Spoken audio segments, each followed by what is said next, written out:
Welcome, everybody, to the Anacortes Planning Commission for August, I had to look down, August 20th, 2025. Ms. Gleichman, would you please take roll? Commissioner Mills? Present. Commissioner McCombs? Present. Commissioner Ryan? Commissioner Martin? Here. Commissioner Stoneman? Here. Commissioner Jaretsky? Here. Commissioner Courier? Here. All right. Just a little pause here. I would like to move that we excuse Commissioner Ryan. I second. Okay, it's been moved and seconded to excuse Commissioner Ryan. All those in favor signify by saying aye. Aye. Opposed? Okay, Mr. Ryan is excused. Please stand and join me for the Pledge of Allegiance. Pledge allegiance to the flag of the United States of America and to the republic for which it stands, one nation under God, indivisible, with liberty and justice for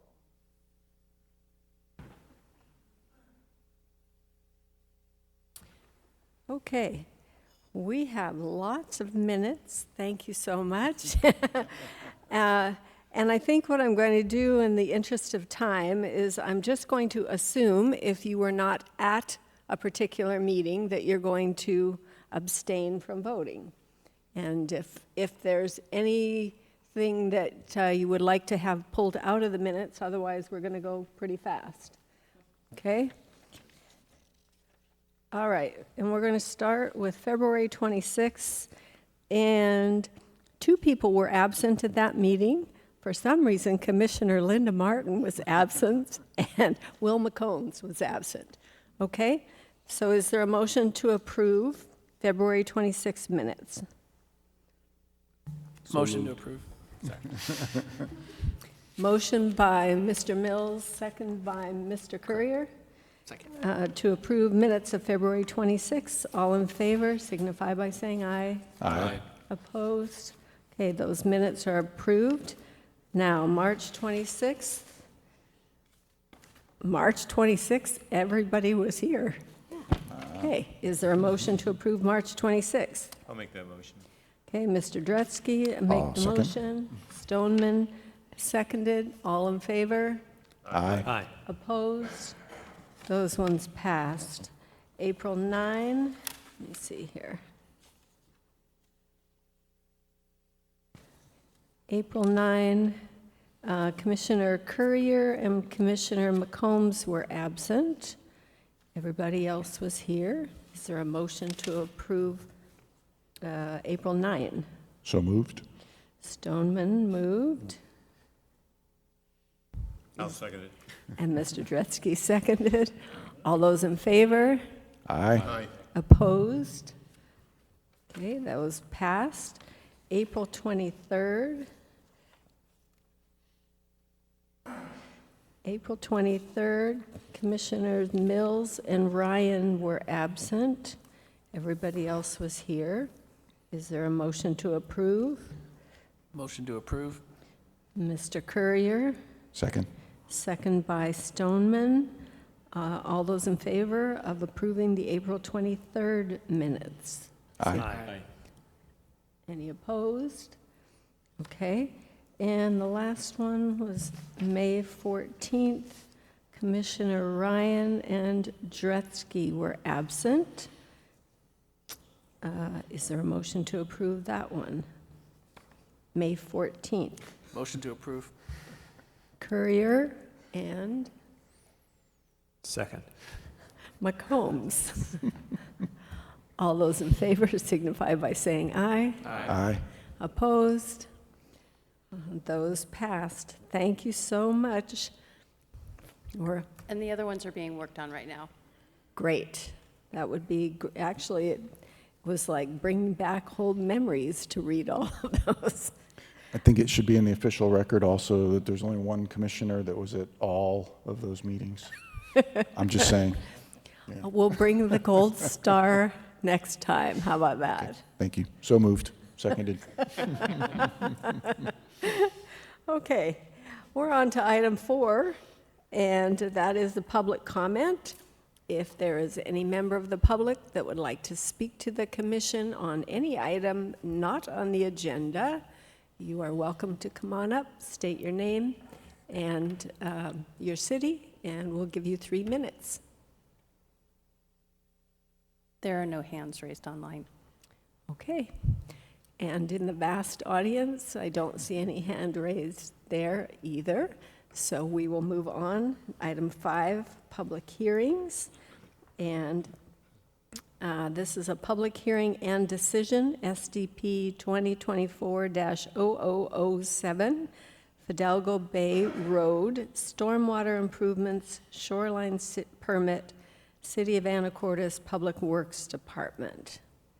And we have Ms. Pollard at the mic. Thank you, Chair. Welcome. Members of the public, we are here today to go over the details of this shoreline substantial development permit submitted by the City of Anacortes Public Works Department for some stormwater facility improvements along a portion of Fidalgo Bay Road. My presentation will start by quickly going over some basics of the shoreline regulatory programs and the city's participation in them. And then I'd like to hand the podium over to the applicant to provide a short presentation on the project. And then I'll come back up and continue going through the staff report details. I think it will flow a little bit better than if I go through the entire staff report first. But I am open for whatever the Planning Commission might prefer. Okay, and then we will open the public hearing following that. Yes. Okay. Okay. So the Shoreline Management Act was enacted in 1971. Its purpose is to manage and protect the shorelines of the state by regulating development in those shoreline areas. The primary responsibility for administering the SMA is assigned to local governments who must adopt a shoreline master program if their jurisdiction, like Anacortes, contains regulated shorelines.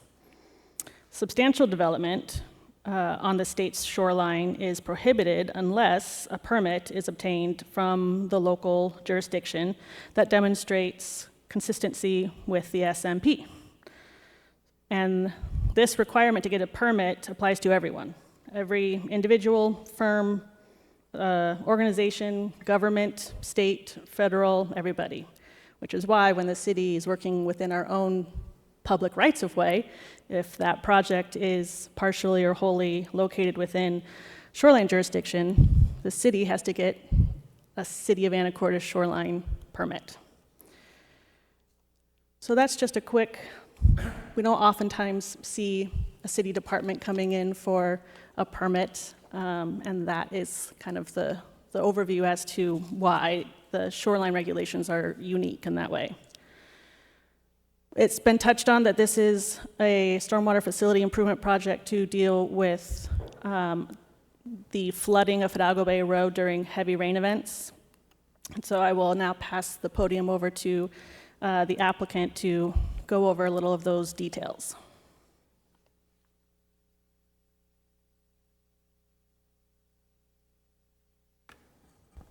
Good evening. My name is Aaron Esterholt. I'm the Stormwater Program Manager here for the City of Anacortes. And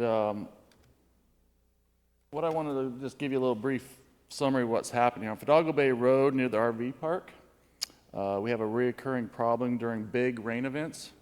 The infiltration vault that there's on site works fine during normal flows, works during just a little rain, works fine, but when we have a heavy rain event, it can't keep up, the infiltration can't keep up, so the road floods. So we have to send our crews out there in the middle of the night to shut the road down. It is a safety thing. I was out there once where vehicles were going through there and hydroplaning through. Also, one other thing I wanted to bring up was there are families that live at the RV park, and the bus picks up the kids in the morning right there in that same spot.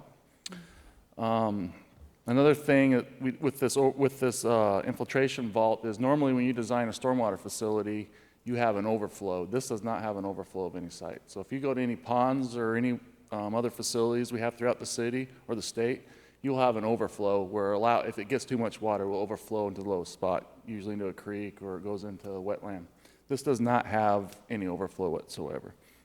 So our solution is we're going to add a 12-inch pipe to the top of the vault. We have a 36-inch pipe that goes into the bottom of it. Once it fills up and it can't infiltrate anymore, that's where it bubbles up out of the catch basins and onto the road. So our fix is going to be we're going to put a 12-inch pipe on the very top. This will only take water during a heavy rain event. So a normal rain event, just normal flows, we should see no water going into leaving that pipe. So the extra water will be directed into a pipe, and it will go into an existing roadside ditch that's been there.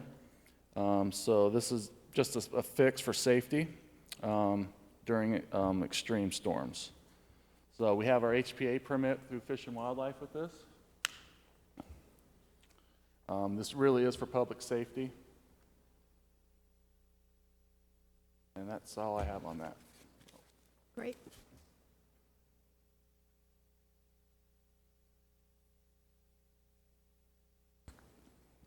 So we'll go into some details of the staff report. This is kind of a closer aerial image of the approximate boundaries of the scope of work in relationship to Fidalgo Bay Resort and Fidalgo Bay Aquatic Reserve and Highway 20 there. Some SMP project-specific elements include that the proposed new pipe, the linear length is going to be approximately 390 feet.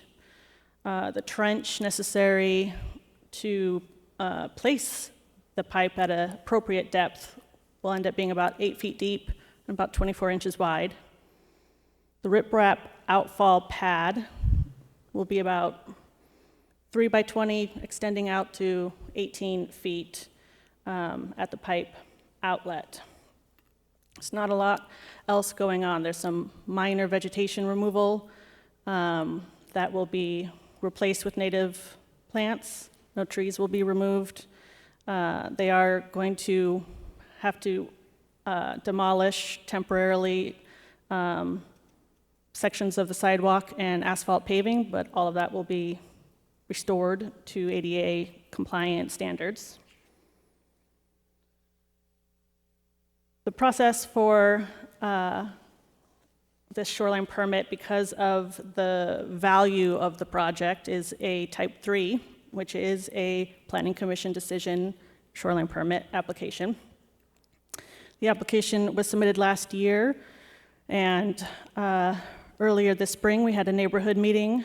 The application was then deemed complete, and the notice of application with the SEPA review and notice of the hearing was issued on June 16th and concluded, that 30-day public comment period concluded on the 15th of August. You'll note that the staff report was dated before this date, so I just want to, for the record, say that we did not receive any additional comments during those last few days of the comment period. The only ones that we did receive were in the packet.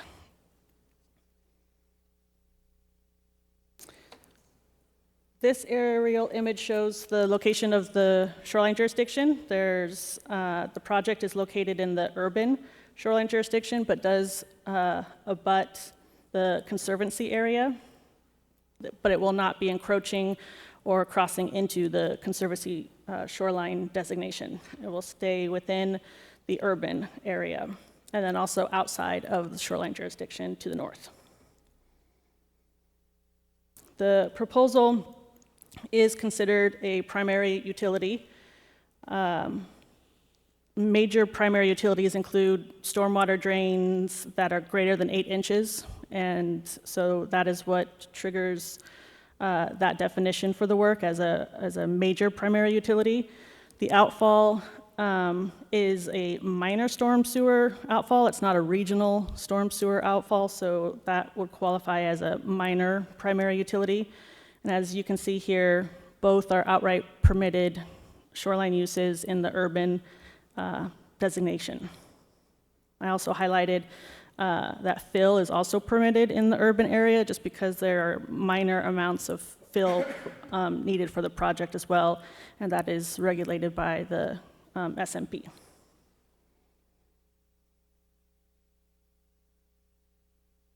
So I think I jumped ahead on this slide earlier, but some other project details are the use of hand tools and power equipment for the trenching. Stormwater BMPs will be in place to ensure that the excavated materials do not erode into adjacent properties, down into the bay or on our roads. All the temporary disturbed vegetation areas will be restored, as well as, again, the sidewalk and asphalt paving will be rebuilt. Here's just some photos of the area. The photo on your right is where the trench will be built on the south side of the intersection of Weaverling Road and Fidalgo Bay Road. So any vegetation removed there will be restored. The rest of the photos give you an approximate location of where the outfall will be. You can tell where a previous roadside ditch was in place, and that is pretty much where it is going back.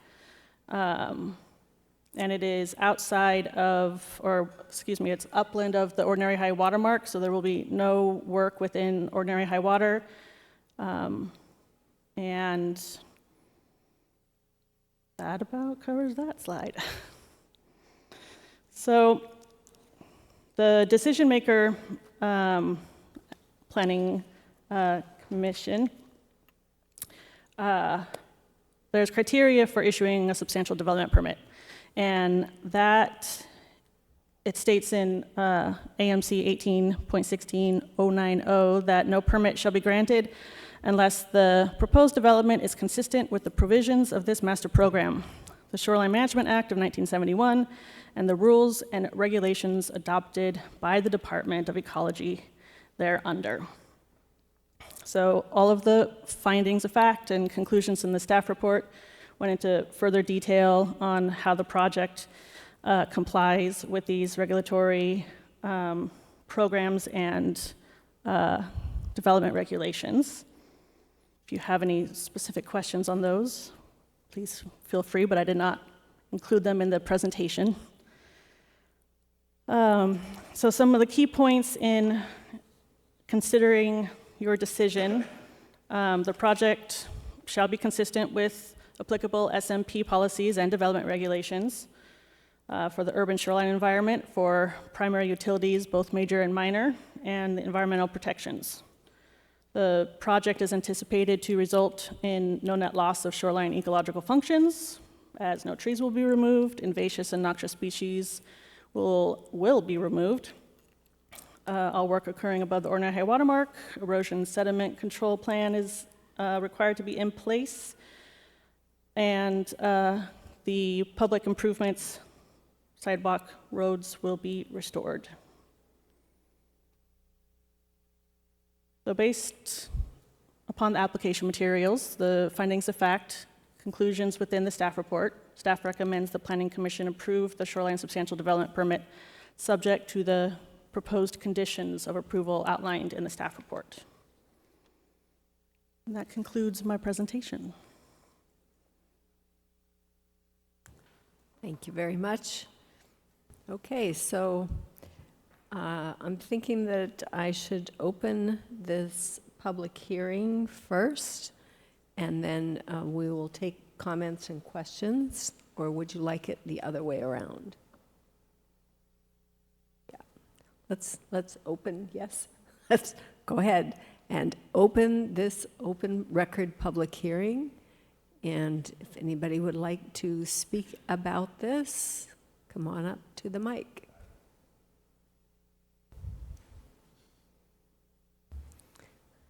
Awkward pause. Anybody online? There are no hands raised. Okay.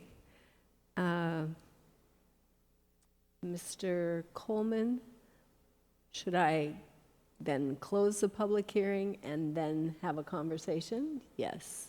Okay. The hearing is now officially closed. Now, commissioners, what would you like to ask or say? Mr. Dretsky. Actually, I've got several questions, so I'll start with the first one. Are there any other permits, state or federal, required to do this because of the shoreline?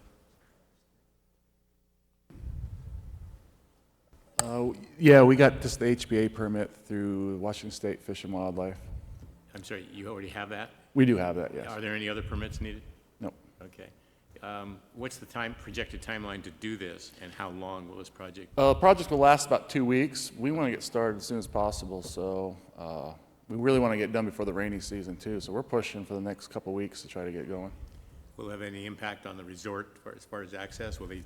No, we anybody should. come in- No, we come in will from not. the north? Yeah, no. Thank you. Anybody else? Okay, I have a couple questions, and they're more procedural than anything. I saw in here something about the Samish tribe and receiving written, I don't know if it's permission, but written acknowledgement that it doesn't interfere with anything archaeological. That is correct. We are to notify the archaeologists before we start working. My understanding, after speaking with them, they're going to sign off that they don't believe in that area there's anything they need to worry about, but we are to let them know when we start working. Is that correct? Okay, and you are to have something in writing, it says. The impetus that why we have that in as a condition of the permit is that the state what are they called? There's a state agency that does the cultural resources protection and historic architectural protection. DAHP. I don't know what that acronym stands for. That's their acronym.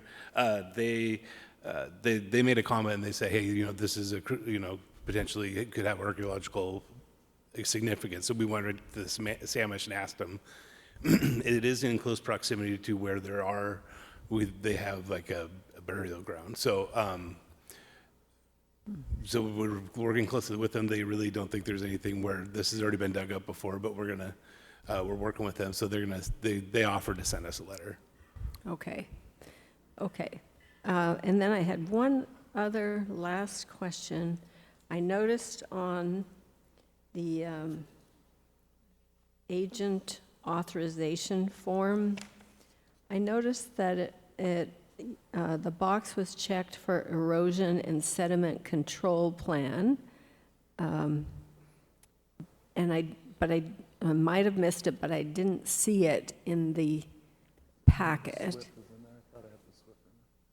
Yeah, I made the SWIP for it, so it should be in there. It may be, and maybe I just missed it. I was interested in it because of the riprap, and to see what was going to happen with that. So the riprap's actually going to help.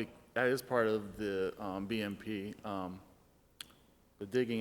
We don't know if we have to dig out yet, but we will have BMP's best management practices in place as we dig and trench. That's what it's for, in case we get a rain event. That way we're not flushing sediment or dirt down. Right. The riprap is actually kind of part of the BMP. It's a permanent BMP is what that is. I guess, what's BMP? Best management practices. Oh. Yeah, sorry. Yeah, it stands for best management practice. Anytime you build or clear, we're required to have BMPs in place. Okay. Or the contractor is, and there's many that you can use, but usually you'll see the orange silk fence. Right. You'll have straw wattles, just stuff that slows water, doesn't allow muddy water or discharge from that construction site. So while we're doing this construction job, there will be BMPs in place. In fact, I'll be the one monitoring and inspecting that. We don't Great. want a discharge of any sort. We don't want to Right. affect anybody's property or have a plume go out there to the bay in any way. exactly. That's what we're also hoping to do this during the non-rainy time. Hopefully, we can do it during a dry spell. We can just get it done. We don't have to worry about that. Yeah, But we will have the BMP, best management practices in place. great. All right. Anybody else have any questions? Chairman Martin, I have a couple, I guess, a question about the conditions of approval, the recommended conditions. And number 3 talks about trees, and there were comments that no trees will be disturbed. Is that because there's no trees on the site? There's no trees in the ditch line, no. none of Okay. So what, I guess one of the statements in number 3 of the first sentence just is driving me nuts because it's pretty subjective. And so I'm just wondering, does number 3 even need to be in here if there's no trees on the site? Like, why are we calling out trees if it's not a factor? So the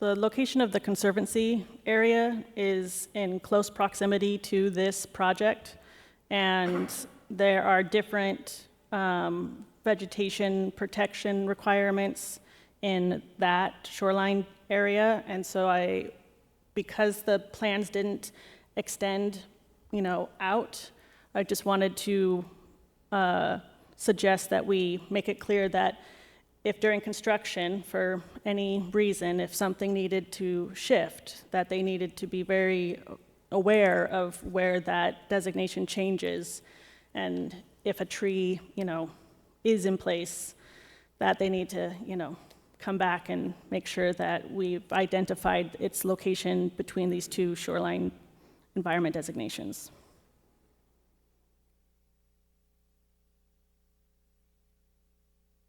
Is that satisfactory? Yeah, I think that makes sense. But that's the verbiage there is, one, that first sentence, very nebulous, right? It's very subjective. It just says efforts to protect trees must be made. And like, I am protecting trees right now, I promise you.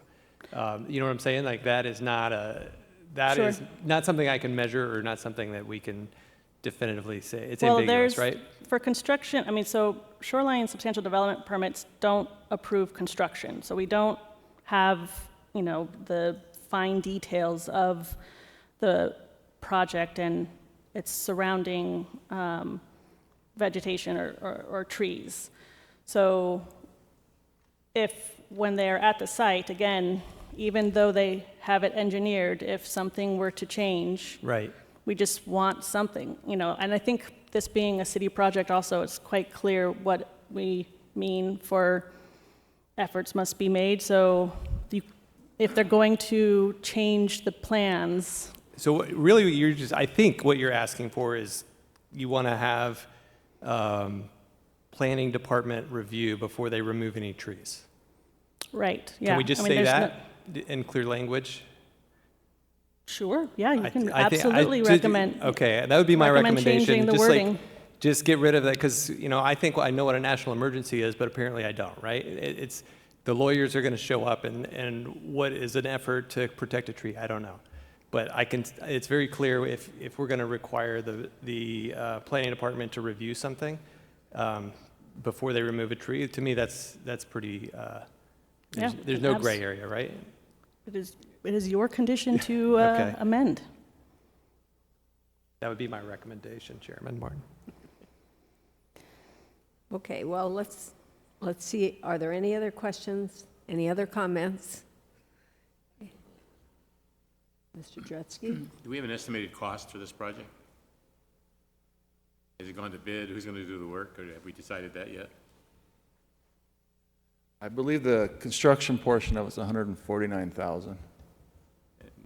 Done by a contractor? Yes. Thank you. Okay. There is a sample motion in your packet if you would like to use it, or if you would like to modify it. There are 16 conditions listed.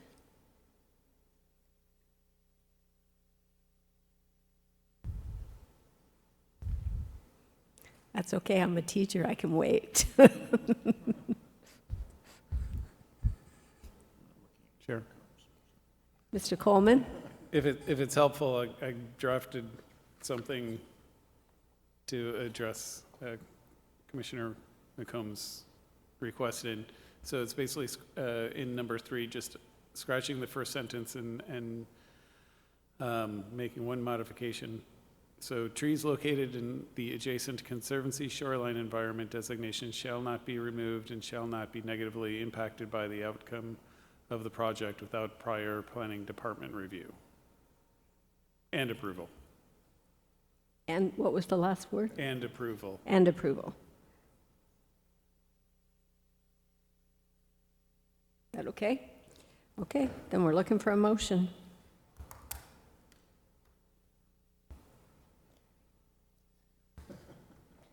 It's right here.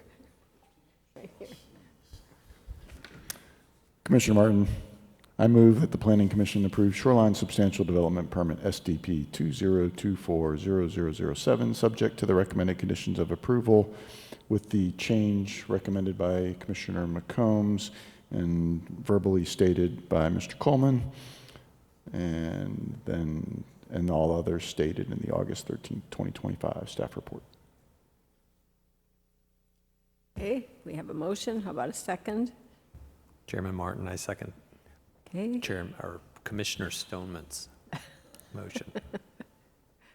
It's hard to remember last names, isn't it? All right, it has been moved and seconded to approve the Shoreline Substantial Development Permit, SDP 2024-0007, subject to the recommended conditions of approval, with the modification to number 3, striking the first sentence and adding "and approval" to the last sentence on number 3. All those in, well, I guess we better have a roll call vote for this. Commissioner Mills? Aye. Commissioner McCombs? Aye. Commissioner Martin? Yes. Commissioner Stoneman? Yes. Commissioner Jarecki? Yes. Commissioner Courier? Yes. Okay, motion passes. Thank you very much. Thank you for all the work. Nothing under other business, so we're on to number 7, Planning Department update.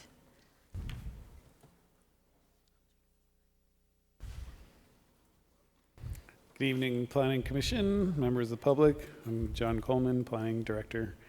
So it's been about 7 days since I've last seen you all, and we've had one city council meeting in that meantime, and there was some obvious significant action taken at that one that you're probably all aware of, but the city and the Port of Anacortes had a joint meeting, and at that meeting approved 2 interlocal agreements, one for the construction of an event center that lays out the expectations of each party and gives some off-ramps of when they can get out and if there's problems along the way. And then also an operations interlocal agreement that lays out the expectations of who's going to operate it and how much each party is going to participate in that. And so that's the one big bit of news in the past week. Thank you very much.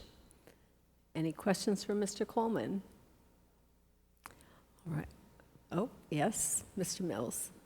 Thank you, Chairman.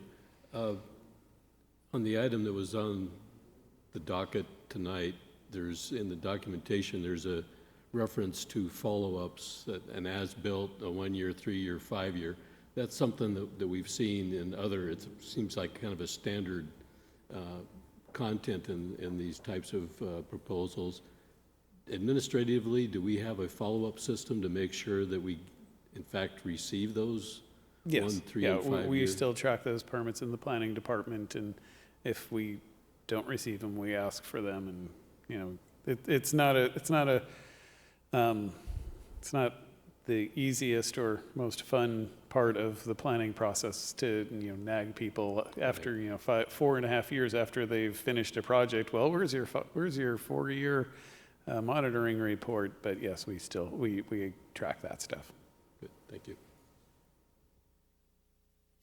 All right. Seeing no other business, we are adjourned at 6:34. Is that the record? No.